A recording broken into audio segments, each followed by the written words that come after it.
Okay, so kung gusto mo bang gumanda ang performance nito mga pare ko, itong pulley na to, napakadali lang mga pare ko kahit hindi na kayo mag-port.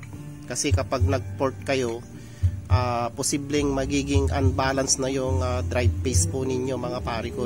Ang mangyayari kasi kapag hindi balance ito, mabibrate po siya mga pre. Ayan, magkakaroon po yan ng vibration. So ang gagawin lang natin para gumanda yung performance nito mga pare ko, ano gagawin natin? So ganito lang, so i-check natin to. Okay, so ayan, so i-check natin yung belt, yung kanyang belt. Ito yung kanyang belt. Ayan.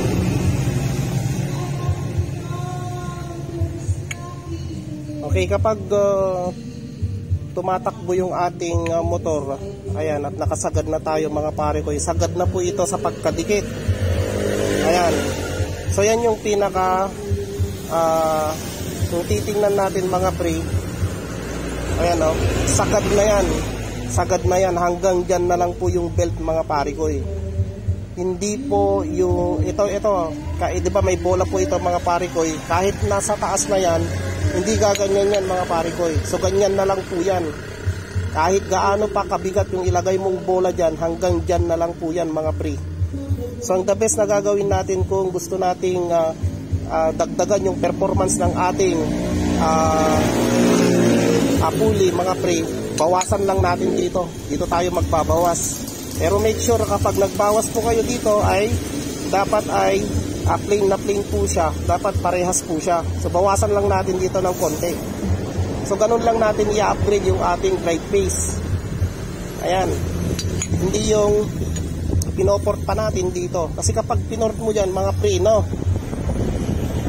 ayan, nagbawas tayo dito tapos hindi pare-parehas po yung bawas. Buti sana kinikilo po natin yung tinatanggal po natin bawat bawat port natin dito mga pre. Hindi naman, kasi kapag hindi pare-parehas yan, magkakaroon yan ng vibration. Ayan po mga pre. Okay, so ganun lang, babawas lang tayo dito ng konti, pwedeng lihain, ilagay lang natin yung leha sa salamin, tapos ganun na natin mga pre.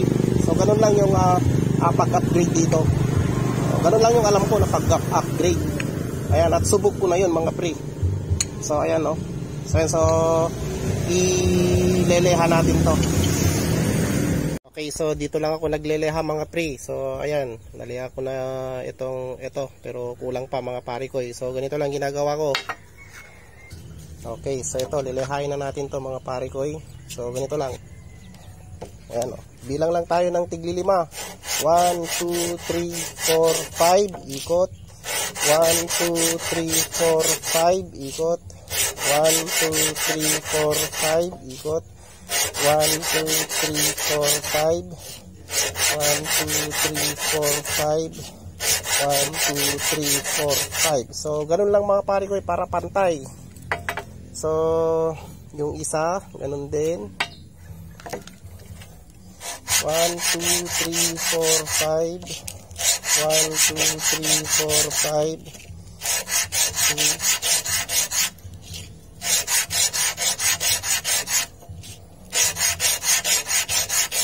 Okay, so ganun lang. And then check na natin mga pre.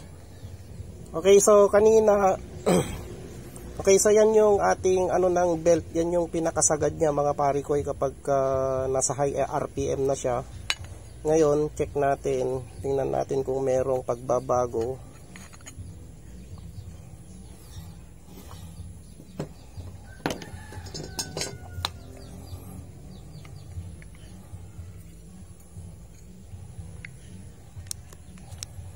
Okay, yun oh. Okay, so sumagad na siya sa taas mga pre. So ayan. Ayan na siya.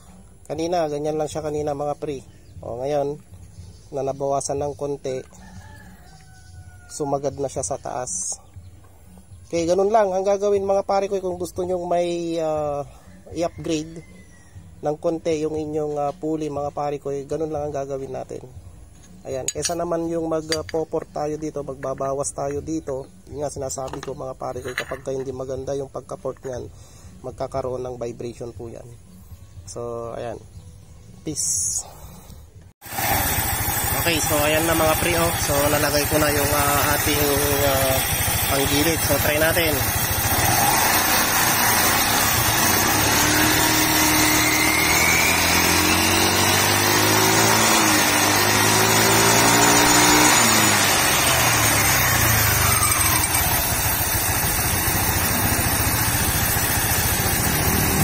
Okay, so ayan. Okay, so ganoon lang mga pare ko. So ayos na yan. Tumataas na siya hanggang ano na, meron na siyang dulo. Peace.